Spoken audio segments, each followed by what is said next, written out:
Hello student, आज हम बहुत ही इम्पोर्टेंट टॉपिक के ऊपर चर्चा करने वाले हैं जिसकी लंबे समय से आपकी मांग थी और वो है मुख्यमंत्री यानी कि चीफ मिनिस्टर ऑफ स्टेट्स। मुख्यमंत्री राज्यों में होते हैं, जिस प्रकार से केंद्र में प्रधानमंत्री होता है उसी प्रकार से राज्यों में मुख्यमंत्री होते हैं।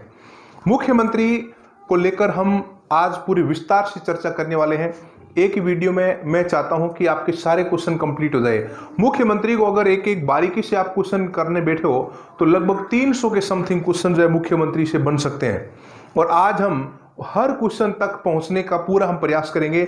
आप इस वीडियो को लास्ट तक देखना और मुख्यमंत्री को लेकर आपका एक भी क्वेश्चन गलत नहीं होगा। मुख्यमंत्री जो है कहां कहां पर पूछा जाता है, देखो यहां पर राजस्थान गवर्नमेंट के जितने भी एग्जाम है, आरएस है, पटवार है, रीट है, सेकंड ग्रेड है, फर्स्ट ग्रेड है और उसके बाद में आपके एलडीसी वगैरह है, जूनियर अकाउंटेंट है, ग्राम सेवक है, ये सारे यहाँ पर राजस्थान से संदर्भ में मुख्यमंत्री को पूछे जाते हैं। और आईएएस के एग्जाम में भी मुख्यमंत्री को थोड़ा सा कॉन्सेप्चुअल लेवल से पूछते हैं। तो मुख्यमंत्री को इस प्रकार से पढ़ेंगे कि कॉन्सेप्ट और फैक्ट आपके सारे क्वेश्चन एक ही वीडियो में कंप्लीट हो जाए। तो इस वीडियो को आप लास्ट तक देखना, जुड़े रहना और हर एक एक क्वेश्चन के ऊपर हम चर्चा करेंगे और सारे फैक्ट और सारे कॉन्सेप्ट आपके क्लियर होने वाले हैं। चलिए हम स्टार्ट करते हैं मुख्यमंत्री को। तो सबसे पहले मैं आपको बता दूं कि भारत में जो हमने व्यवस्था अपनाई है उस व्यवस्था को हम कहते हैं संसदीय शासन व्यवस्था। कौन सी व्यवस्था? ये संसदीय शासन, या हम कह सकते हैं पार्लियामेंट्री सिस्टम। पार्लियामेंट्री सिस्टम की खास विशेषता यह है कि यहां पर जो कार्यपालिका है वो दो प्रकार की होती है। कार्यपालिका, टू टाइप ऑफ कार्यपालिका। इसमें एक तो होगी वास्तविक कार्यपालिका और दूसरी कार्यपालिका जो होती है वो नाम मात्र की होती है। नाम मात्र कार्यपालिका का यहां पर मुख्य होता है राज्यपाल और वास्तविक कार्यपालिका का यहां पर मुख्य होता है मुख्यमंत्री, या हम कह सकते हैं चीफ मिनिस्टर। इस प्रकार से केंद्र में भी ऐसे ही होता है। केंद्र में राज्यपाल की जगह यहां आ जाता है राष्ट्रपति और मुख्यमंत्री की जगह आ जाता है केंद्र में प्रधानमंत्री। तो ये नाम मात्र और वास्तविक दो प्रकार की कार्यपालिका है। मुख्यमंत्री जनता के बीच में से जनता का एक पॉपुलर नेता होता है। राज्यपाल केंद्र सरकार के द्वारा नियुक्त होता है। यहां पर आप थोड़ा सा प्रधानमंत्री और मुख्यमंत्री को जोड़कर समझेंगे तो मैं चाहता हूं कि मुख्यमंत्री आप बेहतरीन तरीके से समझे। तो मैं इसको प्रधानमंत्री के साथ में जोड़कर आपको समझा दूं, आप कभी भूलोगे भी नहीं। जैसे हम अगर बात करें सरकार की, गवर्नमेंट की, जब हम बात करते हैं कि गवर्नमेंट जो है वो केंद्र में भी है और गवर्नमेंट जो है वो राज्यों में भी है। केंद्र और राज्य यहां पर दोनों में सरकारें हैं। भारत की जो संसदीय शासन व्यवस्था अपनाई हमने उसमें सरकार केंद्र में भी बनती है और राज्यों में भी बनती है। केंद्र में जो सरकार बनती है उस सरकार का मुखिया कौन होता है? प्रधानमंत्री, जिसको हम प्राइम मिनिस्टर या पीएम कह सकते हैं। और राज्य में जो सरकार बनती है उस सरकार का मुख्य होता है मुख्यमंत्री या सीएम या चीफ मिनिस्टर, इसको हम कह सकते हैं। अब देखो प्रधानमंत्री किस प्रकार से बनता है। प्रधानमंत्री बनता है लोकसभा में बहुमत सिद्ध करके। लोकसभा में प्रत्येक 5 वर्ष के बाद में चुनाव होते हैं और यहां जब चुनाव होता है उसे हम आम चुनाव कहते हैं और यहां उसको बहुमत सिद्ध करना पड़ता है और बहुमत होता है 50% प्लस 1, इसे कहते हैं बहुमत या मेजोरिटी। ठीक इसी प्रकार से मुख्यमंत्री जब राज्य में बनता है तो यहां पर राज्य में होती है विधानसभा और विधानसभा में इनको बहुमत सिद्ध करना पड़ता है और विधानसभा में बहुमत भी कितना होता है? 50% प्लस 1। ये बहुमत राज्यों में भी होता है, यही बहुमत केंद्र में होता है। तो यहां तक दोनों में सेम है, आगे भी सेम रहेगा, लगभग आपको जो है एक जैसा मिलेगा। नाम चेंज है, अनुच्छेद अलग है। अब देखो लोकसभा में आम चुनाव के बाद में बहुमत कौन सिद्ध करता है? एक दल, या जिसे हम कह सकते हैं एक पार्टी, और उस दल का एक होता है नेता, लीडर। और ये जो नेता है वो क्या बनेगा? प्रधानमंत्री। सिंपल एकदम। इसलिए कहते हैं कि प्रधानमंत्री लोकसभा में बहुमत दल का नेता होता है। प्रधानमंत्री लोकसभा में बहुमत दल का नेता। लोकसभा में बहुमत दल का नेता कौन होता है? प्रधानमंत्री। तो इसी प्रकार से मुख्यमंत्री को लेकर देखो आप, मुख्यमंत्री बिल्कुल सिंपल है। आप मुख्यमंत्री में भी यही सारी चीज जोड़ सकते हो कि बहुमत सिद्ध किसको करना पड़ता है? पार्टी को, या हम कह सकते हैं दल को। और दल का एक क्या होता है? नेता, नेती भी तो हो सकती है। और वो नेता क्या बनेगा? मुख्यमंत्री। सिंपल है। तो अब देखो आपने इन दोनों को जब जोड़ा तो आपको कॉन्सेप्ट और ज्यादा मजबूत हुआ। तो पढ़ते समय विशेष ध्यान रखें कि आपकी चीज जो पढ़ रहे हो वो कनेक्ट हो रही है किसी दूसरी चीज के साथ, क्योंकि ह्यूमन माइंड कनेक्टिविटी, एसोसिएशन पर काम करता है। आपको उतनी चीजें जल्दी याद होगी जिसका लिंक किसी के साथ में बन जाता है। तो यहां मैं आपके दिमाग में लिंक बनाने की कोशिश कर रहा हूं ताकि इस चीज को आप कभी भूले नहीं। प्रधानमंत्री और मुख्यमंत्री को हमने जोड़ने की यहां पर कोशिश की है और हमने इन दोनों को जोड़ दिया और लिंक कर दिया। तो अब देखो केंद्र वाली और राज्य वाली, मुख्यमंत्री पढ़ लोगे तो प्रधानमंत्री आपको बहुत ही आसान लगेगा। अब हम आगे चलते हैं और ये सारी चीजें आप इसका स्क्रीनशॉट ले सकते हो, आप इसको पूरा नोट्स के रूप में आप लिख सकते हो, कंप्लीट नोट्स आप बना सकते हो। प्रधानमंत्री पद की अगर हम बात करें कि प्रधानमंत्री का पद किस अनुच्छेद में है, तो अनुच्छेद आता है 74। और मुख्यमंत्री पद की बात करें कि मुख्यमंत्री का पद किस अनुच्छेद में है, तो मुख्यमंत्री का अनुच्छेद है 163, 163।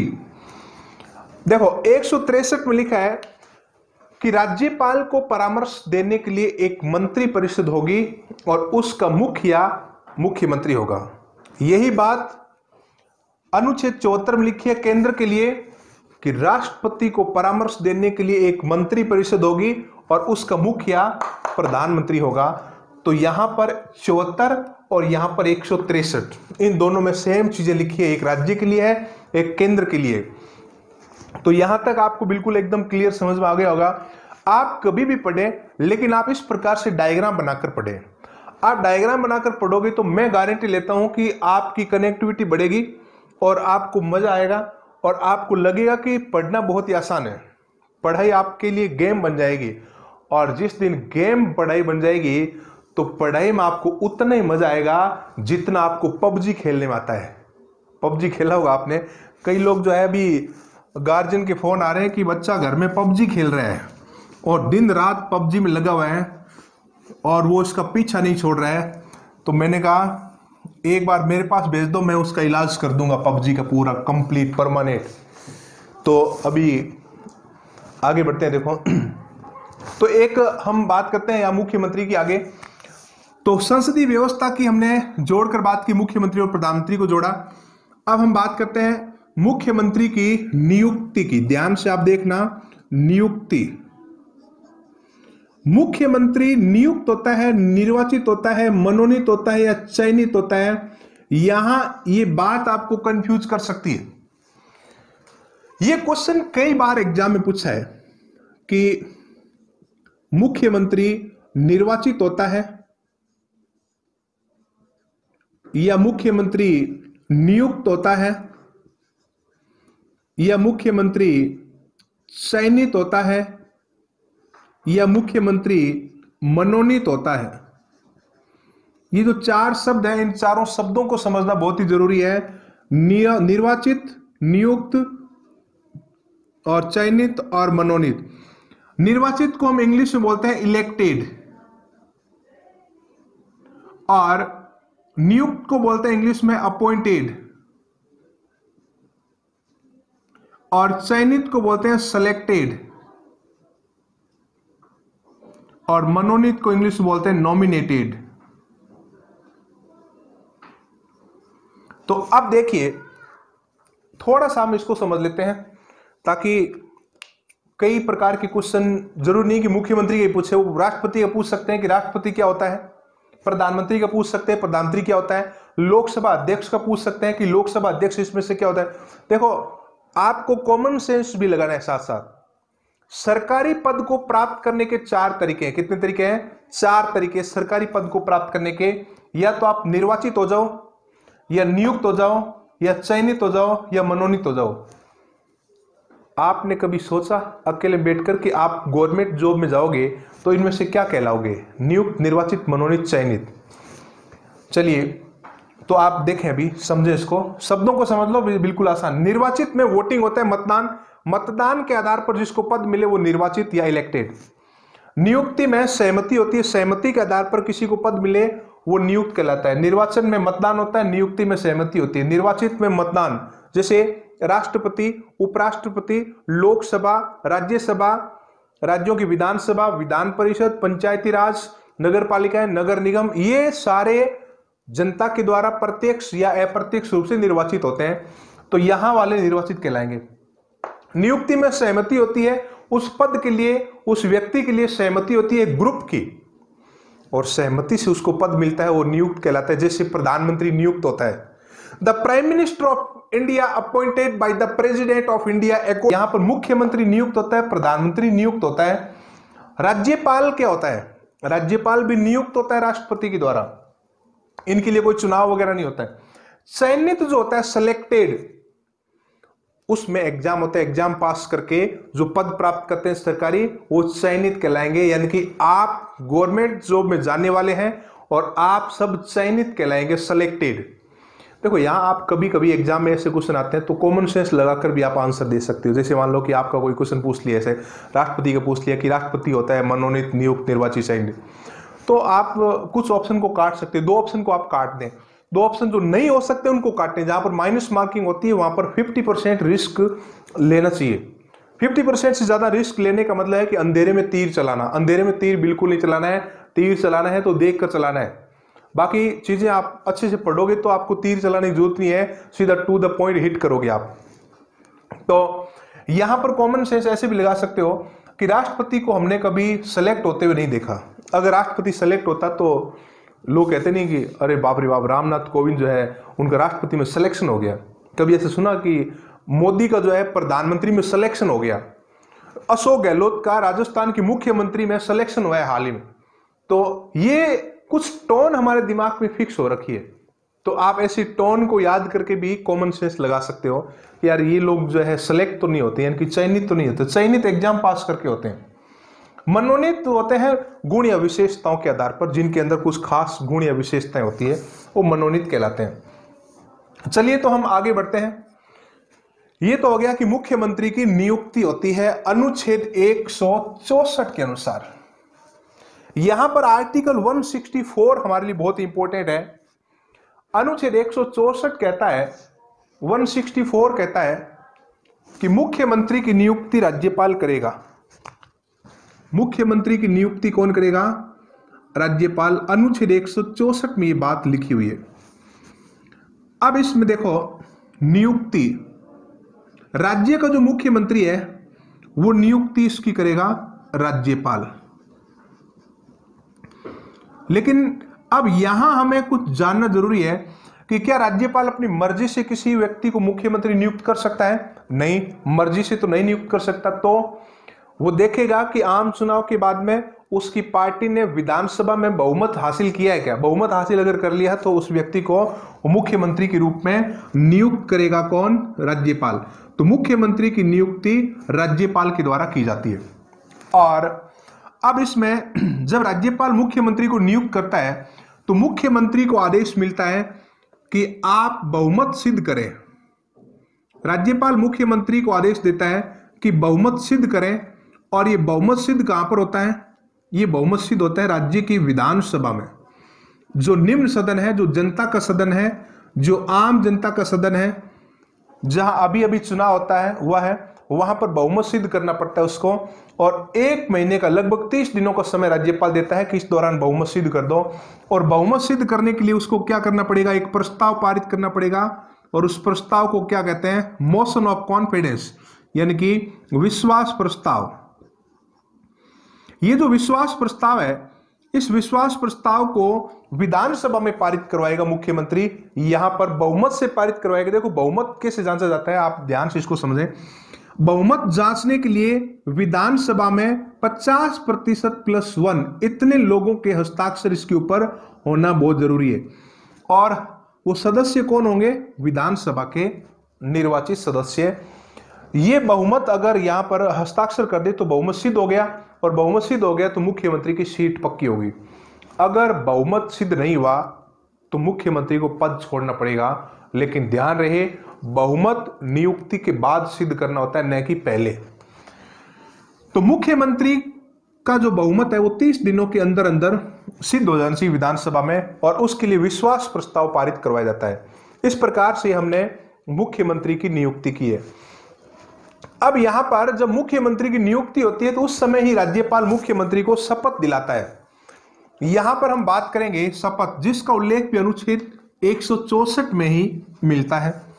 तो हम बात करते हैं मुख्यमंत्री और अन्य मंत्रियों की शपथ। शपथ कह सकते हैं हम, प्रतिज्ञान कह सकते हैं। आप बता सकते हैं कि शपथ और प्रतिज्ञान में अंतर क्या है? शपथ को इंग्लिश में बोलते हैं ओथ, और प्रतिज्ञान को इंग्लिश में बोलते हैं एफर्मेशन।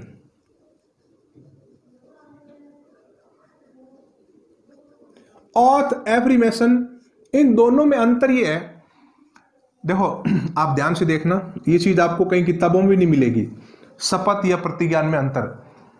आस्तिक और नास्तिक आपने सुना होगा, एक होता है आस्तिक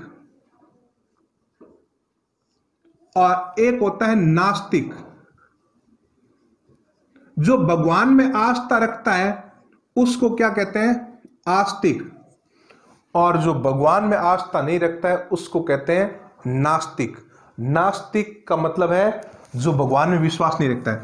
जो भगवान में विश्वास रखता है वो शपथ लेता है, आस्तिक होता है, ईश्वर की शपथ लेता है। और जो भगवान को नहीं मानता है वो प्रतिज्ञान करता है। मैं अशोक गहलोत ईश्वर की शपथ लेता हूं कि विधि द्वारा स्थापित भारत के संविधान के प्रति सच्ची श्रद्धा और निष्ठा रखूंगा, अनुराग और द्वेष के बिना कार्य करूंगा। तो ये जो शपथ है, इस शपथ में उन्होंने ईश्वर का नाम लिया, भगवान का नाम लिया। इसका मतलब वो क्या है? आस्तिक। कुछ ऐसे भी मंत्री होते हैं, केंद्र में आपने देखा होगा रामविलास पासवान को कभी शपथ लेते हुए, अगर नहीं देखा है तो यूट्यूब पर सर्च करना रामविलास पासवान, ऑथ बाय रामविलास पासवान, तो आ जाएगा। वो बोलता है कि मैं रामविलास पासवान सच्ची श्रद्धा से प्रतिज्ञान करता हूं कि भारत के संविधान के प्रति सच्ची श्रद्धा और निष्ठा रखूंगा, अनुराग देश के बिना कार्य करूंगा। तो वो नास्तिक है, भगवान का नाम नहीं लिया उन्होंने। तो संविधान किसी के ऊपर भगवान को थोप नहीं सकता कि भगवान की कसम खाकर बोलिए कि आप ईमानदारी से काम करोगे। जब भगवान को माने ही नहीं तो कसम क्यों? इसलिए संविधान में ऑप्शन है उन लोगों के लिए जो भगवान को नहीं मानता है। वो ईमानदारी को तो मानते होंगे, ईमानदारी को तो मानते होंगे आप। नहीं, मैं ईमानदारी को भी नहीं, क्या बोला? ईमानदारी को भी नहीं मानता, तो पीछे मुड़ घरे जा। तो ये जो है ईमानदारी को नहीं मानते, तो फिर आपका जरूरत क्या है यहां पर? चलिए तो आप आगे बढ़े। ये तो हो गया शपथ और प्रतिज्ञान में अंतर। अब हम देखो बात करते हैं कि शपथ का उल्लेख संविधान की कौन सी अनुसूची में मिलता है। अनुसूची कौन सी है और अनुच्छेद कौन सा है? मुख्यमंत्री की शपथ का उल्लेख अनुच्छेद कौन से मिलता है? 164(3) में मिलता है। 163(3) में लिखा है मुख्यमंत्री और अन्य मंत्री राज्यपाल के समक्ष पद और गोपनीयता की शपथ लेंगे। यहां पर आपको एक बात और भी समझनी है कि शपथ के प्रकार कितने होते हैं। चलिए, अनुसूची कौन से में? शपथ का फॉर्मेट किस अनुसूची में? तीसरी अनुसूची। संविधान में टोटल अनुसूचियां कितनी है? 12। आगे पढ़ेंगे, एक दिन हम अनुसूचियों का भी एक लेक्चर वीडियो बनाएंगे जिसमें अनुसूचियां 1 से लेकर 12 तक याद करने की एक शॉर्ट ट्रिक भी आपको बताएंगे। तो तीसरी अनुसूची में शपथ के फॉर्मेट दिया है कि प्रधानमंत्री अपनी शपथ में किन किन शब्दों का इस्तेमाल करेगा, मुख्यमंत्री क्या बोलेगा, और न्यायाधीश, सुप्रीम कोर्ट, हाई कोर्ट के न्यायाधीश क्या बोलेंगे शपथ में। तो ये फॉर्मेट यहां पर लिखा हुआ है। अब हम बात करते हैं कि शपथ के प्रकार, कितने प्रकार की वो शपथ लेता है? 2 प्रकार की शपथ लेता है। एक शपथ लेता है पद की यानी कि ऑफिस की, और एक लेता है गोपनीयता की। गोपनीयता यानी कि सीक्रेसी। सीक्रेसी एंड ऑफिस, ये दो प्रकार की शपथ इनको लेनी पड़ती है। जब तक दो शपथ नहीं लेंगे तब तक आपको पद नहीं मिलेगा। एक शपथ ले लूंगा तब मिल जाएगा, नहीं, दोनों लेना पड़ेगा और दोनों में प्रॉपर शब्द बोलने पड़ेंगे। पद की शपथ वो कहता है कि मैं सच्ची श्रद्धा से संविधान के अनुरूप अनुराग और देश के बिना कार्य करूंगा। गोपनीयता की शपथ वो कहता है कि मैं ईश्वर की शपथ लेता हूं कि मेरे द्वारा लाए गए उन विषयों को मैं उन लोगों को नहीं बताऊंगा जो जानने का हक नहीं रखते हैं। इसका मतलब है कि सरकार समय से पहले ऐसी बातों को लीक न करें जिसका कोई फायदा नहीं उठा ले और जनता का कोई नुकसान नहीं कर दे। आपने कई बार देखा होगा, बजट आता है, बजट से पहले कुछ लोगों को पता हो जाता है कि कौन कौन सी चीजें महंगी हो रही है, कौन सी चीजें सस्ती हो रही है। मान लो कि बजट आ रहा है और बजट से पहले वित्त मंत्री ने जो है अपने किसी खास व्यक्ति को फोन करके बोल दिया कि देख लेना अभी बजट लेके आ रहा हूं 10 दिन के बाद, और चीनी महंगी हो जाएगी, 10 रुपए किलो के पीछे महंगी हो रही है चीनी, और तुम लोग जो है स्टॉक कर लेना चीनी का खूब सारा और फिर आप महंगी बेचना, लेकिन ध्यान रहे 50 बोरी मेरे घर पहुंचा देना। 50 बोरी किसकी? चीनी की नहीं, रुपयों की रोकड़ा चाहिए, क्योंकि चुनाव में पैसा खर्च करते हैं। तो ये देश के लिए एक बहुत ही शर्मनाक स्थिति है कि लोग, हमारे मंत्री कई बार इस प्रकार की बातें लीक करके पैसा जुटाते हैं। इसके लिए हमें जागरूक होने की आवश्यकता है, बहुत सख्त। तो यहां पर जो है इस प्रकार की गोपनीयता लीक होने पर उन लोगों को पैसा तो मिलता है, लेकिन जनता का कितना नुकसान होता है। अब देखो, माफिया ने चीनी का स्टॉक कर लिया और चीनी मार्केट में होगी 200 रुपए किलो। एक बात की लीक होते ही इतना बड़ा प्रभाव पड़ा, इसलिए राज्यपाल मुख्यमंत्री और अन्य मंत्रियों को गोपनीयता की शपथ भी दिलाता है और कहता है कि आप भगवान की कसम खाकर कहो कि आप बातों को लीक नहीं करोगे समय से पहले। ये केंद्र में भी होता है और राज्यों में भी होता है। इस प्रकार से आपको समझना है। तो पद और गोपनीयता की शपथ यहां पर इस प्रकार से होती है। तो हमने शपथ पढ़ा, मुख्यमंत्री की शपथ, नियुक्ति के दौरान ही शपथ होती है। अनुच्छेद 163(4) में शपथ का उल्लेख मिलता है। तीसरी अनुसूची के अनुसार जो फॉर्मेट है उसके अनुसार शपथ लेता है। शपथ दो प्रकार की होती है, पद और गोपनीयता की शपथ। चलिए हम आगे बढ़ते हैं। इस प्रकार से आप डायग्राम में कन्वर्ट कर दो पूरे मैटर को और आपको पढ़ने में बड़ा मजा आएगा। आपको लगेगा कि मैं पढ़ नहीं रहा हूं, मैं पबजी खेल रहा हूं। रियल में मोबाइल में पबजी कभी नहीं खेलना है। एक बात ध्यान से सुन लेना, अगर कोई स्टूडेंट पबजी खेलते हुए पकड़ा गया और मुझे सूचना मिल गई तो आपके साथ मैं बहुत बुरा बर्ताव करने वाला हूं। पबजी कभी जीवन में नहीं खेलना है। अगर आपके मोबाइल में पबजी गेम आपने डाउनलोड करके रखा है तो मेरा, अगर आप कहना मानते हो एक गुरु होने के नाते, तो आज इसको डिलीट मार देना। इस प्रकार के जो गेम है माइंड यानी कि ब्रेन वॉश कर देते हैं इंसान का, और उसके अलावा हमें कुछ दिखाई नहीं देता है और जिंदगी बर्बाद कर देगा वो आपकी पबजी, अगर आपकी मोबाइल में है तो आप इसे ध्यान रखना इन चीजों का। चलिए हम आगे बढ़ते हैं। तो ये तो होगी मुख्यमंत्री की शपथ। शपथ के बाद में हम बात करते हैं मुख्यमंत्री का कार्यकाल और योग्यता के बारे में। क्या मुख्यमंत्री का कार्यकाल संविधान में है? क्या मुख्यमंत्री की योग्यता संविधान में है? योग्यता यानी कि क्वालिफिकेशन, कार्यकाल यानी कि टर्म, इंग्लिश में अगर कहें तो क्वालिफिकेशन एंड टर्म कह सकते हैं हम, टेन्योर कह सकते हैं। देखो, ना तो मुख्यमंत्री की योग्यता का उल्लेख मिलता है संविधान में, ना उसके किसी प्रकार से कार्यकाल का उल्लेख मिलता है, लेकिन क्वेश्चन यहां से पूछा जा सकता है। मुख्यमंत्री की योग्यता विधानसभा के सदस्यों के समान होती है। विधानसभा के जो सदस्य होते हैं उनके समान मुख्यमंत्री की योग्यता होती है। जैसे फॉर एग्जाम्पल न्यूनतम आयु, अगर हम बात करें न्यूनतम आयु की, तो मुख्यमंत्री के लिए न्यूनतम आयु कितनी है? 25 वर्ष। तो 25 वर्ष विधानसभा के सदस्यों के लिए है और मुख्यमंत्री के लिए भी वही है। तो इस प्रकार की योग्यता विधानसभा के सदस्यों के समान मुख्यमंत्री की होती है। और कार्यकाल की अगर हम बात करें तो यहां पर अनुच्छेद 164 में लिखा है कि मुख्यमंत्री और अन्य मंत्री राज्यपाल के प्रसाद पर्यंत पद धारण करेंगे। प्रसाद पर्यंत, ये प्रसाद पर्यंत किसके? राज्यपाल के। ये प्रसाद किसका मिल रहा है इनको? ये प्रसाद जो मिल रहा है वो विधानसभा के विश्वास का मिल रहा है। जब तक आपको विधानसभा का प्रसाद मिलता रहे तब तक आप पद पर बैठे रहे, और राज्यपाल उस दिन आपको हटा देगा जिस दिन आपका विधानसभा में बहुमत समाप्त हो गया हो।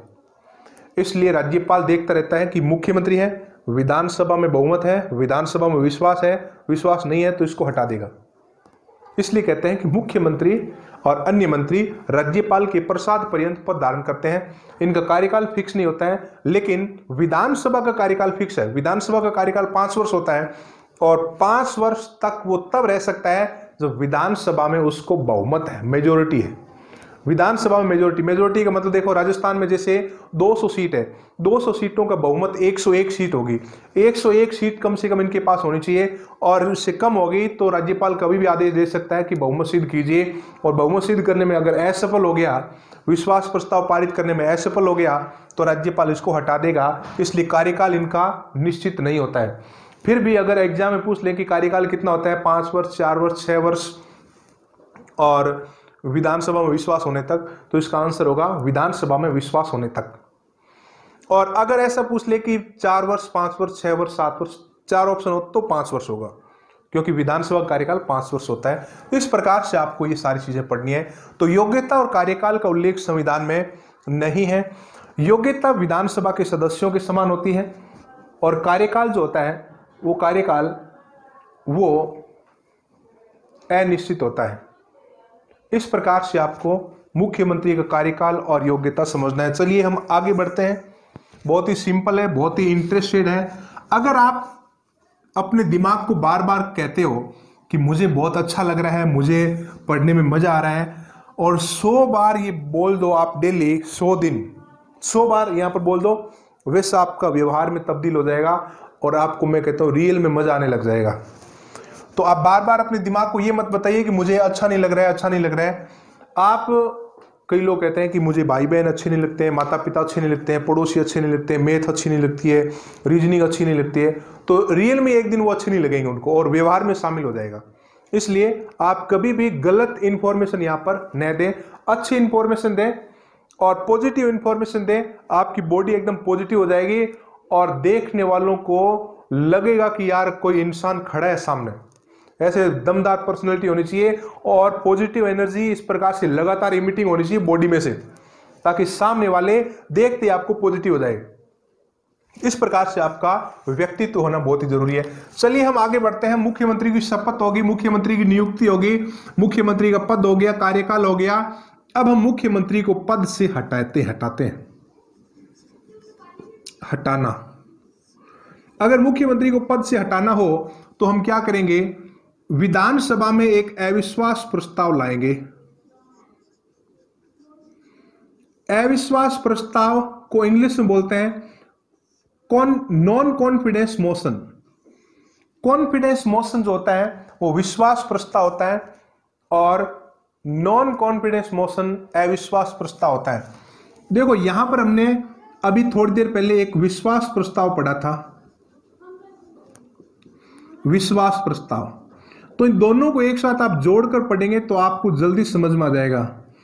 दोनों प्रस्ताव कहां पर पारित होते हैं? राज्य की विधानसभा में साधारण बहुमत से पारित होते हैं, और पारित सदस्य करते हैं निर्वाचित सदस्य। अविश्वास प्रस्ताव भी यहां पारित होगा, और विश्वास प्रस्ताव भी विधानसभा में पारित होगा। पारित करने के लिए दोनों के लिए 50% + 1 इतना बहुमत चाहिए। ये अगर पारित हो गया तो उनको सत्ता मिल जाती है, और ये पारित हो गया तो सत्ता समाप्त हो जाती है। विश्वास प्रस्ताव और अविश्वास प्रस्ताव में अंतर क्या है? एक बार मैंने क्लास में से पूछ लिया कि विश्वास और अविश्वास प्रस्ताव में अंतर क्या है, तो एक स्टूडेंट ने बोला कि दोनों में ए का अंतर है, ए का अंतर है, इसमें ए लगा हुआ है, इसमें ए लगा हुआ नहीं है। क्या उसका आंसर गलत था? उसका आंसर अपने हिसाब से सही था, लेकिन इसके अंदर जाकर देखते हैं तो अंतर बहुत बड़ा है। एक से सरकार बनती है और एक से सरकार गिरती है, ये बड़ा अंतर है। मैंने एक बार क्लास में ऐसे पूछ लिया कि बहरा जो होता है, बहरा, उसको इंग्लिश में क्या बोलते हैं? तो एक स्टूडेंट बोला कि उसको इंग्लिश में कुछ भी बोल दो उसको क्या सुनाई देता है। ये बात भी सही है कि बहरे को कुछ भी बोल दो उसको क्या सुनाई देता है। चलिए तो हम बात करते हैं आगे। तो मुख्यमंत्री को हम हटा रहे हैं, तो विधानसभा में अविश्वास प्रस्ताव पारित करके हटा सकते हैं। विश्वास प्रस्ताव से मुख्यमंत्री बनता है, अविश्वास प्रस्ताव से हटता है। ध्यान रहे, संविधान के किसी अनुच्छेद में इनका उल्लेख नहीं है, विधानसभा के नियमों के अनुसार इनको हटाया जाता है, ये प्रस्ताव लाए जाते हैं। चलिए आगे बढ़ते हैं, हटाने का हो गया। अब हम बात करेंगे मुख्यमंत्री के कार्य व शक्तियां।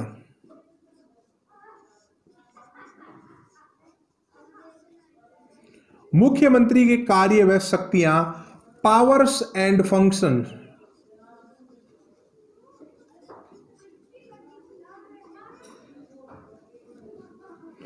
Powers and functions of the chief minister. अगर हम कार्य और शक्तियों की बात करें तो इनको हम अलग अलग भागों में डिवाइड कर सकते हैं, कार्य और शक्तियों को।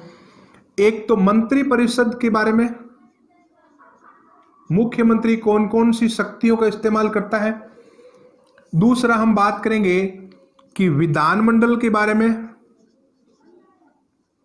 मुख्यमंत्री कौन कौन सी शक्तियों का इस्तेमाल करता है। और तीसरा सरकार के बारे में, मुख्यमंत्री की कौन कौन सी शक्तियां होती है। और चौथा अन्य कई प्रकार की शक्तियां मुख्यमंत्री इस्तेमाल करता है। तो यहां पर आपको ये चारों को लेकर समझना है और बस यही मुख्यमंत्री के कार्य और शक्तियां यहां पर आपको याद हो जाएगा। तो हम बात करते हैं सबसे पहले कि मुख्यमंत्री का मंत्री परिषद को लेकर किस प्रकार से उसका योगदान है। देखो, मुख्यमंत्री और मंत्री परिषद का संबंध बहुत ही गहरा है। अनुच्छेद 163 में मंत्री परिषद के बारे में और मुख्यमंत्री के बारे में लिखा है, और अनुच्छेद 164 में मंत्रियों की नियुक्ति के बारे में लिखा है। तो यहां पर नियुक्ति, मंत्रियों की जो नियुक्ति होती है वो नियुक्ति राज्यपाल जरूर करता है, लेकिन ध्यान रहे मुख्यमंत्री के बिना सलाह के राज्यपाल किसी मंत्री को नियुक्त नहीं कर सकता। तो यहां पर राज्यपाल को मुख्यमंत्री सलाह देता है कि इसको आप मंत्री नियुक्त करें, तो राज्यपाल के पास उसका कोई दूसरा विकल्प नहीं है। तो राज्यपाल ये मानने के लिए क्या बाध्य है? बिल्कुल बाध्य है। राज्यपाल मुख्यमंत्री का मंत्रियों की नियुक्ति के संदर्भ में ये सारी चीजें मानने के लिए बाध्य होगा। जिस प्रकार से केंद्र में प्रधानमंत्री बाध्य होता है, ठीक उसी प्रकार से राज्यपाल भी बाध्य है। मंत्री परिषद के बारे में अगर आगे हम बात करें कि मंत्री परिषद का मुखिया कौन है? मुख्यमंत्री। और मंत्रिमंडल का मुखिया कौन है? मुख्यमंत्री। अब ध्यान से सुनो, मंत्री परिषद का अध्यक्ष मुख्यमंत्री होता है और मंत्रिमंडल की अध्यक्षता मुख्यमंत्री करता है। अब मंत्री परिषद जब पढ़ेंगे उसमें हम मंत्रिमंडल और मंत्री परिषद में अंतर करेंगे, लेकिन ध्यान रहे मुख्यमंत्री इसका अध्यक्ष होता है लेकिन इसकी अध्यक्षता नहीं करता है, यानी कि उसकी बैठक नहीं होती एक साथ, बैठक होती है मंत्रिमंडल की। मंत्री परिषद को भंग राज्यपाल करता है लेकिन मुख्यमंत्री सलाह देता है। मुख्यमंत्री त्यागपत्र देकर मंत्री परिषद को भंग कर सकता है और सरकार को गिरा सकता है। तो यह मंत्री परिषद को लेकर मुख्यमंत्री अपने आप में सर्वे सर्वा है। तो मुख्यमंत्री के पास मंत्री परिषद की पूरी पावर होती है। मंत्रियों को हटा सकता है, उनका विभाग बदल सकता है, या राज्यपाल को कह सकता है इनसे त्यागपत्र मांगने का। विधानमंडल की अगर हम बात करें, विधानमंडल में यहां पर नेता, जब हम बात करते हैं कि मुख्यमंत्री राज्य का सर्वोच्च नेता होता है, देखो नेता को आप ऐसे समझे,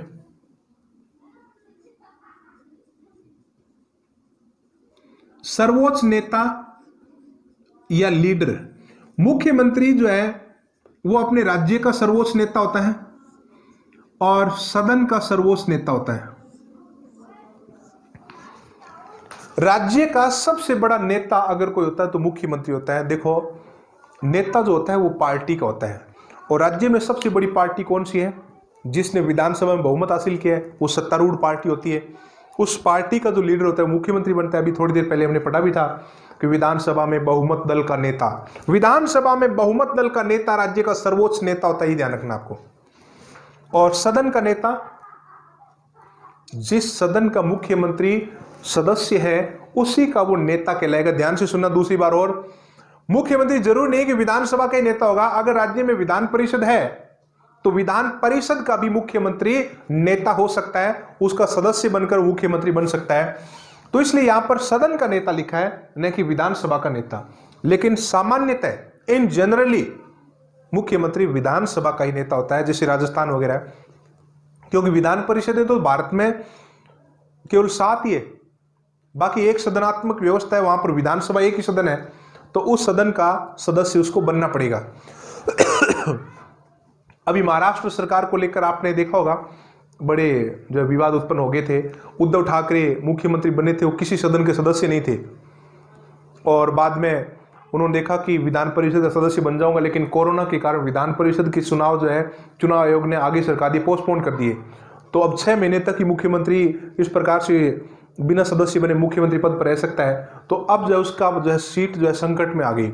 इसके ऊपर मैंने एक वीडियो बनाया हुआ है, आप उस वीडियो को जरूर देखना, आपको मुख्यमंत्री के बारे में बहुत सारी चीजें क्लियर हो जाएगी।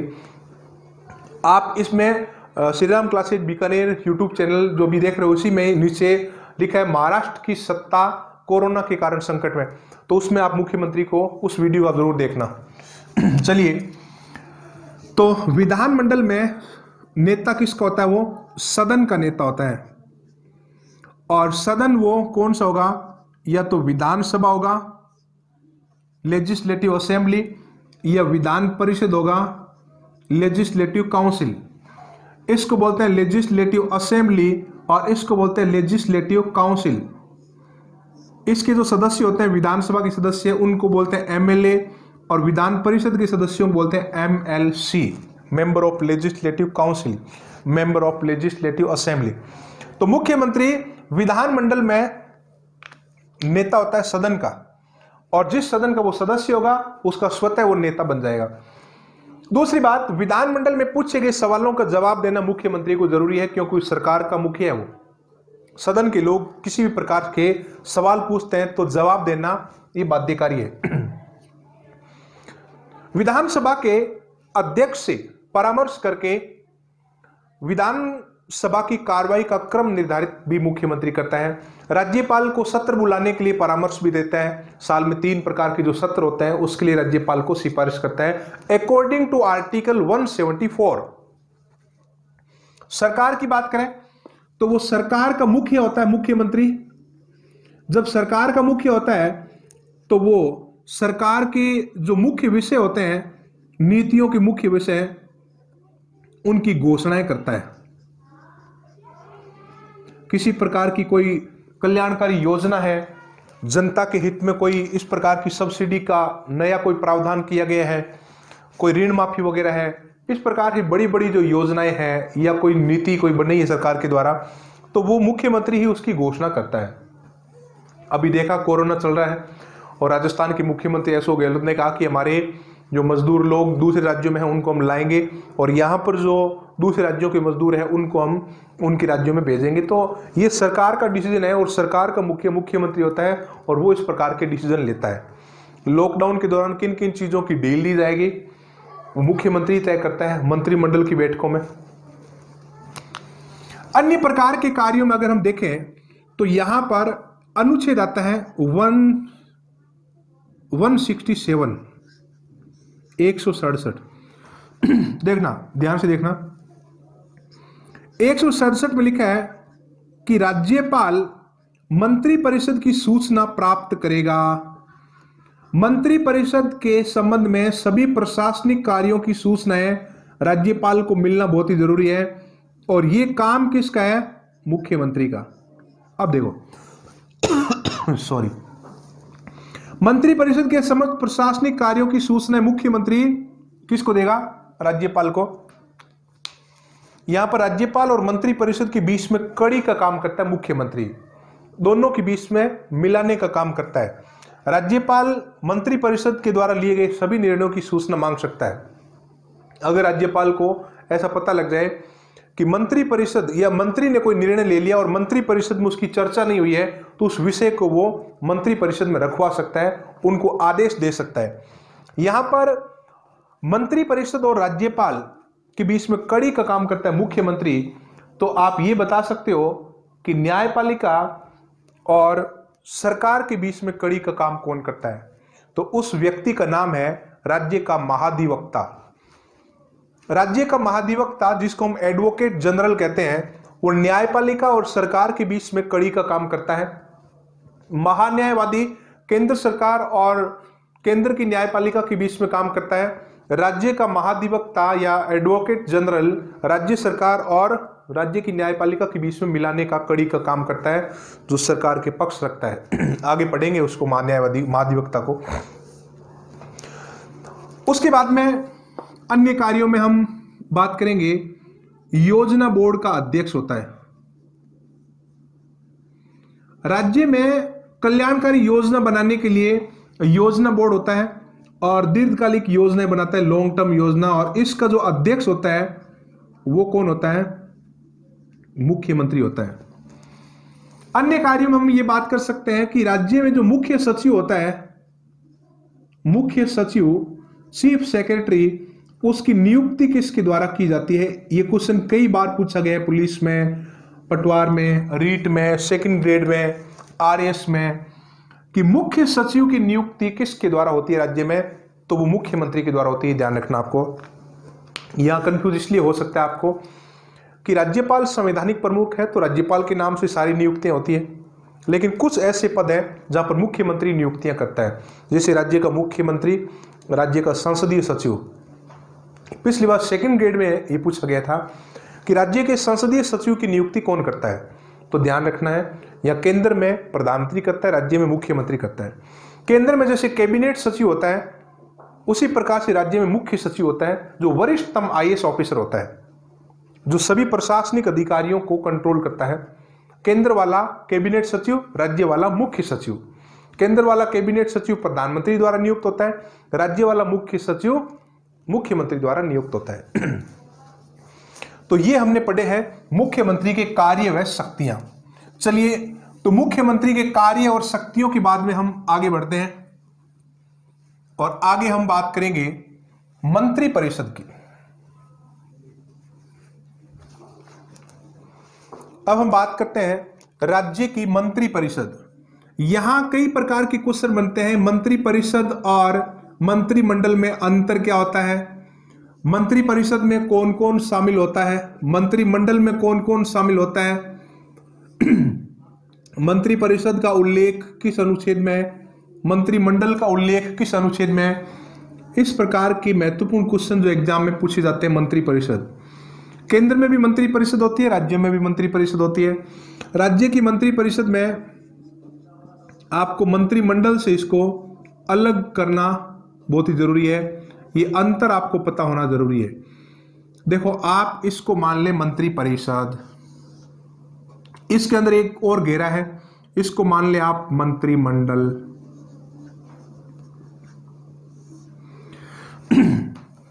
अब दूसरी तरफ जो है शामिल। मैं आपको एक क्वेश्चन पूछूं, आप बताएं, क्या राज्यपाल मंत्री परिषद में शामिल होता है? राज्यपाल मंत्री परिषद में शामिल होता है? उपराज्यपाल होता है? महाधिवक्ता होता है? महान्यायवादी होता है? बिल्कुल नहीं होता है। जिसके पीछे मंत्री मंत्री मंत्री मंत्री मंत्री लगा है वही मंत्री परिषद में शामिल होगा।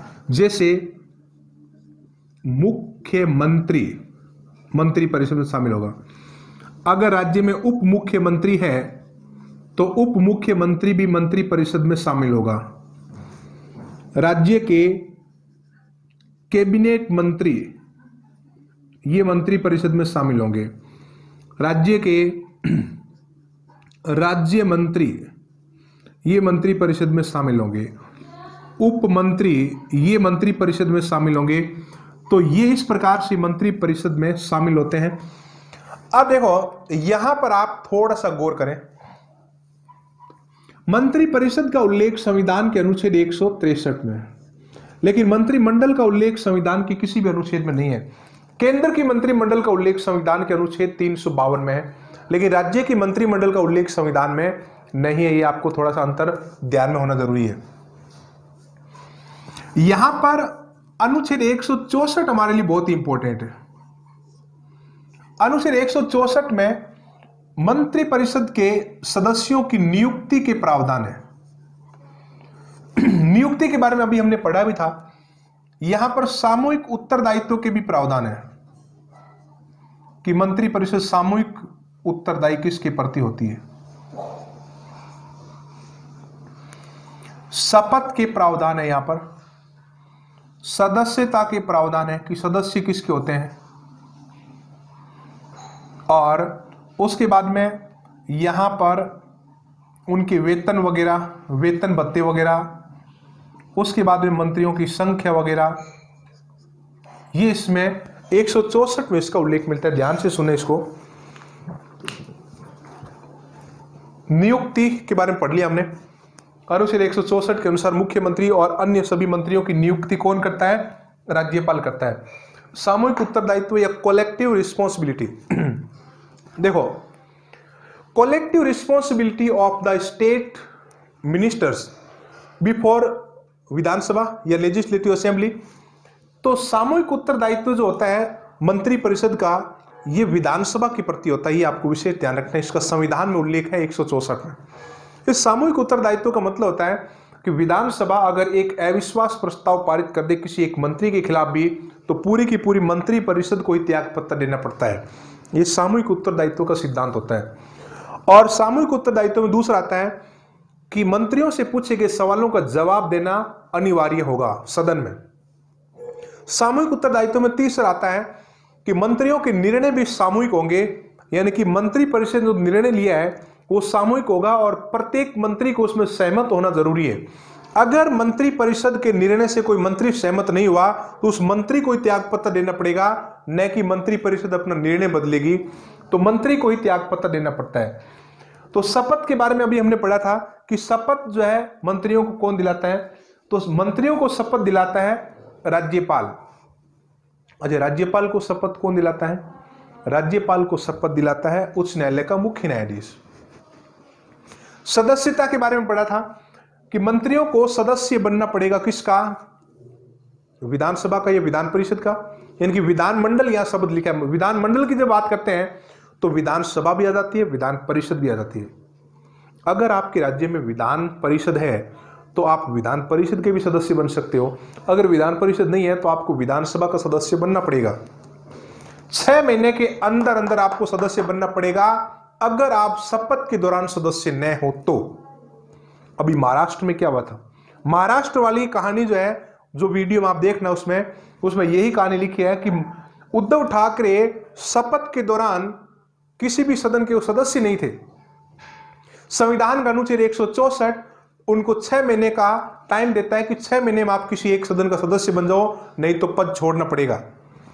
तो अभी उद्धव ठाकरे मनोनीत हुए हैं विधान परिषद के लिए, तो इस प्रकार से वो सदस्य बन चुके हैं। अभी तो वो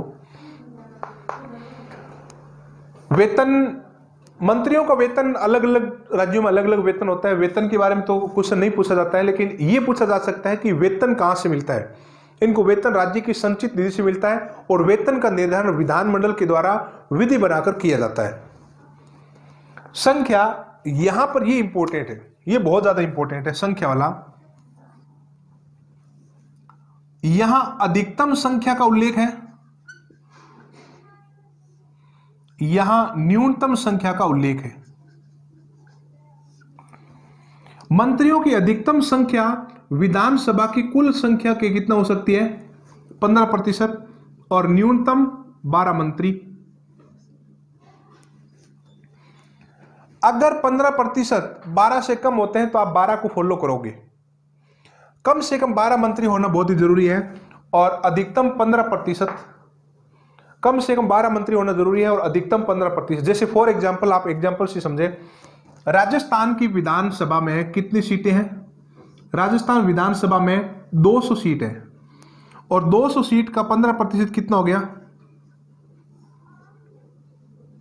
30। तो राजस्थान में मंत्री जो बनेंगे वो 30 से ज्यादा नहीं बनेंगे।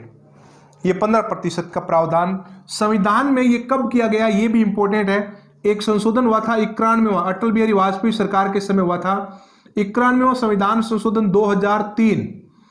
इस संविधान संशोधन के अंतर्गत मंत्रियों की संख्या को सीमित किया गया।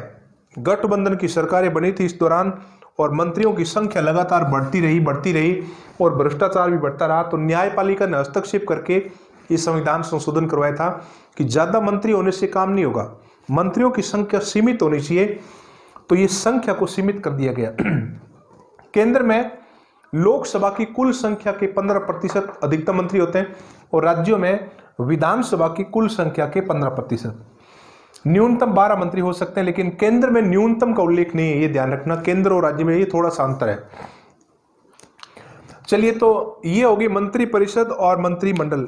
अब मंत्रिमंडल जो है, इसमें आपको ये ध्यान रखना है कि केवल और केवल कैबिनेट मंत्री मिलकर मंत्रिमंडल का निर्माण करते हैं। मंत्री परिषद में तो ये सब लोग शामिल हो जाते हैं, लेकिन मंत्रिमंडल में केवल कैबिनेट मंत्री शामिल हो जाते हैं। देखो, मंत्री परिषद और मंत्रिमंडल में अंतर अगर आपको करना पड़े कि दोनों में अंतर क्या है, तो आप ऐसा कहें कि सभी मंत्री मिलकर मंत्री परिषद का निर्माण करते हैं और उन सभी सदस्यों में जो प्रभावशाली और बड़े विभागों के जो मंत्री होते हैं, जिनको कैबिनेट मंत्री बोलते हैं, वो मिलकर एक मंडल का निर्माण करते हैं, जिनको हम मंत्रिमंडल कहते हैं। प्रत्येक सप्ताह मुख्यमंत्री मंत्रिमंडल की अध्यक्षता करता है, न कि मंत्री परिषद की। मंत्रिमंडल के निर्णय मंत्री परिषद के निर्णय ही मान लिए जाते हैं। सभी मंत्रियों को मंत्रिमंडल में बैठाने की आवश्यकता नहीं है। अगर मंत्रिमंडल में कोई ऐसे विषय की चर्चा हो रही है जिसमें वो मंत्री जुड़ा हुआ है, तो उस मंत्री को बुलाया जा सकता है वहां पर। बाकी मंत्रिमंडल के लोग ही उसमें शामिल होंगे और मंत्रिमंडल में कैबिनेट मंत्री शामिल होते हैं। राज्य मंत्री स्वतंत्र प्रभार अगर है और उसका कोई विषय यहां चर्चा में है, तो राज्य मंत्री को इसमें मंत्रिमंडल की बैठकों में शामिल किया जा सकता है। चलिए, हम आगे बढ़ते हैं। मंत्री होगी और मंत्री परिषद होगी, मंत्रिमंडल होगी और मंत्रियों की नियुक्ति होगी और सामूहिक उत्तरदायित्व वगैरह ये सब हमने कर लिया। चलिए, तो आज हमने मुख्यमंत्री को पढ़ा। इसमें एक चीज और रहेगी राजस्थान के संदर्भ में। अभी जो हमने पढ़ा है वो पूरे भारत के संदर्भ में, यानी कि इंडिया लेवल का और राजस्थान लेवल का, राज्य के लेवल का, दोनों के बारे में क्वेश्चन आपको इससे सोल्व हो जाएंगे, सारे क्वेश्चन आपके। अब जो है दूसरा राजस्थान के विशिष्ट संदर्भ में हम कल इसके ऊपर चर्चा करेंगे कि राजस्थान में कौन कौन व्यक्ति मुख्यमंत्री बने हैं और उनकी खास खास विशेषताएं क्या है, मुख्यमंत्री कौन कब बना और कहां से वो बिलोंग करता है, और बाकी उनकी कोई विशेष जो खास खास बातें हैं उनके बारे में हम चर्चा करने वाले हैं। कल के वीडियो में हम मुख्यमंत्रियों की चर्चा करेंगे, जितने भी राजस्थान के मुख्यमंत्री बने हैं, यानी कि प्रथम मुख्यमंत्री हीरालाल शास्त्री से लेकर वर्तमान मुख्यमंत्री अशोक गहलोत तक खास खास विशेषताएं हम उनकी पढ़ेंगे। तो कल 11 बजे आप तैयार रहिएगा मुख्यमंत्रियों की विशेषताओं वाले वीडियो के लिए। तो आज का जो ये वीडियो है ये इतना ही है मुख्यमंत्री। यहाँ पर आज हमने देखो क्या क्या पढ़ा मुख्यमंत्री के बारे में। तो सबसे पहले हमने मुख्यमंत्री का इंट्रोडक्शन पढ़ा, मुख्यमंत्री का पद पढ़ा कि मुख्यमंत्री का पद कहां पर है, संसदीय व्यवस्था पढ़ी, संसदीय व्यवस्था में केंद्र का प्रधानमंत्री और मुख्यमंत्री को जोड़कर हमने इसको समझा। उसके बाद में मुख्यमंत्री की नियुक्ति राज्यपाल किस प्रकार से करता है और नियुक्ति के बाद में उसको बहुमत सिद्ध कहां पर करना पड़ता है और बहुमत सिद्ध नहीं हो तो क्या प्रभाव पड़ता है, और उसके बाद में उसका कार्यकाल और योग्यता के बारे में पढ़ा कि इसका उल्लेख संविधान में नहीं है। और उसके बाद में हमने पढ़ा था कि मुख्यमंत्री की शपथ के बारे में, शपथ जो है और प्रतिज्ञान में अंतर किया था, तीसरी अनुसूची और शपथ प्रतिज्ञान। शपथ में हमने 2 प्रकार की शपथ पढ़ी थी, पद की शपथ और गोपनीयता की शपथ। उसके बाद में मुख्यमंत्री को हटाने की प्रक्रिया हमने पढ़ी थी कि मुख्यमंत्री को पद से किस प्रकार से हम हटा सकते हैं। मुख्यमंत्री की शक्तियां पढ़ी हमने, कार्य और शक्तियां, मंत्री परिषद के बारे में उसकी कौन कौन सी शक्तियां होती है, और विधानमंडल के बारे में कौन कौन सी शक्तियां हैं, और सरकार के बारे में कौन कौन सी शक्तियां, अन्य प्रकार की शक्तियों के बारे में हमने पढ़ा था। उसके बाद में मंत्री परिषद और राज्य की मंत्री परिषद के बारे में पढ़ा, मंत्री परिषद और मंत्रिमंडल में अंतर किया, और 2 अनुच्छेद 163 और 164, 163 में मंत्री परिषद का उल्लेख है और 164 में मंत्रियों की नियुक्ति, शपथ, कार्यकाल वगैरह इनका उल्लेख है। कार्यकाल तो नहीं है, राज्यपाल के प्रसाद प्रिय थे उसको कार्यकाल मानते हैं। तो ये सारी चीजें हमने इसमें पढ़ी, मंत्रियों की संख्या पढ़ी जो 15% तक हो सकती है। तो आज हमने ये सारी चीजें पढ़ी। मुख्यमंत्री ये हो गया, और कल के वीडियो में मुख्यमंत्रियों की खास खास विषयतें हम पढ़ेंगे। और बाकी मैं आपको एक बात और कहना चाहता हूँ, आप घर में अच्छे से पढ़ें, और अभी आपको जो वीडियो मिलेगा वो लंबे वीडियो मिलेगा, 1-1 घंटे की वीडियो आपको मिलेंगे। 1 घंटे तक आपको धैर्य बनाकर रखना है, आपके अंदर पेशेंस होना बहुत जरूरी है। मोबाइल में अगर आपको लगता है कि ये मुझे 1 GB मिलता है, 1 GB खत्म हो जाता है, आपको 1 GB मिलता है तो आप उसको जो है सेटिंग में जाकर उसको थोड़ा सा HD में मत देखो, उसको आप 140 या 240 के समथिंग उसकी क्वालिटी कर लो, उसमें आप आराम से उसको सुन सकते हो। बाकी आजकल तो 2-2, 3-3 GB भी मिल रहा है मोबाइल में, तो वो रिचार्ज भी आप करवा सकते हो सकता है कुछ एक्स्ट्रा ऐसा देखकर एक्स्ट्रा लगाकर जो है आप थोड़ा सा और एक्स्ट्रा रिचार्ज करवा लो। फालतू की चीज़ों में आप जो है ये GB वगैरह जो है इंटरनेट वेस्ट मत जाने दो, ताकि आप अच्छी चीज़ों को आप तैयार कर सको। चलिए, उसके बाद में आपकी कुछ शिकायतें भी हैं कि आप पढ़ते नहीं हो। घर पे अभी लॉकडाउन है, और लॉकडाउन में आपके पास 24 घंटे हैं, 24 घंटे में 6 घंटे सोना है और 2 घंटे आपको अपने अन्य कार्य करना है, और उसके बाद में पढ़ना ही पढ़ना है। जब एक आदमी पबजी खेलते खेलते 20-22 घंटे लगा सकता है, तो क्या आप 12-13 घंटे पढ़ नहीं सकते? ह्यूमन माइंड जो है इसमें बहुत बड़ी ताकत होती है। आपका दिमाग जो है इस ब्रह्मांड का सबसे तेज सुपर कंप्यूटर से भी तेज है, लेकिन हम अपने आप को सोचे तो सही कि वास्तव में हमारे पास इतनी बड़ी पावर है। इतनी बड़ी पावर आपके पास है, आप उसका इस्तेमाल कीजिए, पॉजिटिव सोचिए, खुश रहिए और दूसरों की मदद कीजिए। जब मैं आप तक इस प्रकार से वीडियो बनाकर पहुंचा सकता हूं, तो आप भी तो दूसरों की मदद कर सकते हो, दूसरों को जगा सकते हो। और इस वीडियो को उन स्टूडेंट तक पहुंचाएं जो पुलिस की तैयारी कर रहे हैं, पटवार की तैयारी कर रहे हैं, RS की तैयारी कर रहे हैं और रीट की तैयारी कर रहे हैं, फर्स्ट ग्रेड की, सेकंड ग्रेड की, LDC की, जूनियर अकाउंटेंट की। ये इस प्रकार की तैयारी करने वाले जितने भी स्टूडेंट हैं, उन सब स्टूडेंट तक ये वीडियो आप पहुंचा देना, आपका कर्तव्य पूरा हो जाएगा। और उन स्टूडेंट का भी भला करें। आप जब किसी का भला करते हो तो भगवान आपका खुद का भला कर देगा। आप किसी इंसान की बुराई करके अपना भला नहीं कर सकते। एक बार आप संतुष्ट जरूर हो सकते हो, लेकिन रियल में आप जब दूसरों की दुआएं लेते हो, तो ये एक साइंस है, जब आप दूसरों की दुआएं लेते हो तो आपका भला होता है उसमें। मैं चाहता हूं कि ज्यादा से ज्यादा मेरे स्टूडेंट तक अच्छी इंफॉर्मेशन, सेलेक्टेड इंफॉर्मेशन पहुंचे, ताकि आपका सिलेक्शन हो जाए। कल मैंने आपको बताया था कि इस कोरोना ने हमें बहुत ज्यादा जागरूक कर दिया अपने कैरियर को लेकर। अब सरकारी नौकरी आपके लिए बहुत बड़ा चैलेंज बनकर खड़ी हो जाएगी, और ये चैलेंज, उसमें बहुत बड़ी भीड़ होगी एग्जाम देने वाले स्टूडेंट्स की। तो आपको compete करने के लिए इस टाइम का फायदा उठाना है। फायदा उठाने के लिए आप थोड़ा थोड़ा टाइम को बढ़ाएं, और फालतू का 1 मिनट भी आप वेस्ट नहीं जाने दें। प्रैक्टिस करें, ज़्यादा से ज़्यादा आप क्वेश्चन सोल्व करें, और ज़्यादा से ज़्यादा कॉन्सेप्ट आप मजबूत करें, समझें चीज़ों को, देखें, सुने, डायग्राम बनाएं, नोट्स बनाएं। आप बैठे बैठे आप करते रहे। इस प्रकार से आप मेहनत करोगे तो आपको ज़रूर मिलेगा, लेकिन जितना करोगे उतना ही मिलेगा, जितना करोगे उतना ही मिलेगा। लेकिन ये ध्यान रखना, भगवान ने आज तक किसी की मजदूरी बाकी नहीं रखी है। जिसने जितना किया है उतना ही उसको मिला है। भगवान आपको देगा ही देगा। इसलिए आप भगवान के ऊपर भरोसा रखें और अपनी मेहनत को कायम करें। मेहनत को आप जारी रखें, किसी प्रकार से आप अपने ऊपर शक न करें। खुद के ऊपर शक करने का मतलब अपनी पैरों के ऊपर कुल्हाड़ी मारना। कभी भी यहां पर यह मत बोलना कि मैं ट्राई करके देखता हूं इस बार होता है कि नहीं मेरा सिलेक्शन। मैं गारंटी लेता हूं उस स्टूडेंट का सिलेक्शन कभी नहीं होगा, जब तक ऐसा वो बोलता रहेगा। मैं ट्राई करके देखता हूं होता है क्या। ट्राई करने वालों को कभी नहीं होता है, और इस कोरोना की बात तो बिल्कुल नहीं होगा। होगा उसी का जिसने रात दिन संघर्ष किया है, अच्छी पढ़ाई की, अच्छी मेहनत की, अच्छी तैयारी की, अच्छी प्रैक्टिस की है, और नई नई चीजों को सीखा है, और आशावादी रहा है, पॉजिटिव रहा है, खुश रहा है, उसका सिलेक्शन हो जाएगा। लेकिन आप कभी मत बोलना कि मैं एक बार कोशिश करके देखता हूं। देखो, कोशिश करने का मतलब, मैं आपको कहूं, ये पेन उठाने की कोशिश करना, कोशिश करने से नहीं होगा, मुझे पेन को उठाना ही पड़ेगा। मैंने कहा इस पेन को मैं उठा लूंगा तो मैं उठा लूंगा। मैं कहूँ कोशिश करूं, नहीं नहीं आप कोशिश करो, उठाओ मत, कोशिश करो। कोशिश से कुछ नहीं होता है। कोशिश का मतलब है हम लेजी हो गए और रिलैक्स हो गए। ऐसा आप जो है सोच बिल्कुल नहीं रखें, पॉजिटिव सोचें, अच्छी सोचें। और मुझे इस बार सरकारी नौकरी लेना ही लेना है, चाहे कुछ भी हो जाए। प्राइवेट तो एक अंतिम ऑप्शन है आपके पास, गवर्नमेंट पहली प्राथमिकता होनी चाहिए।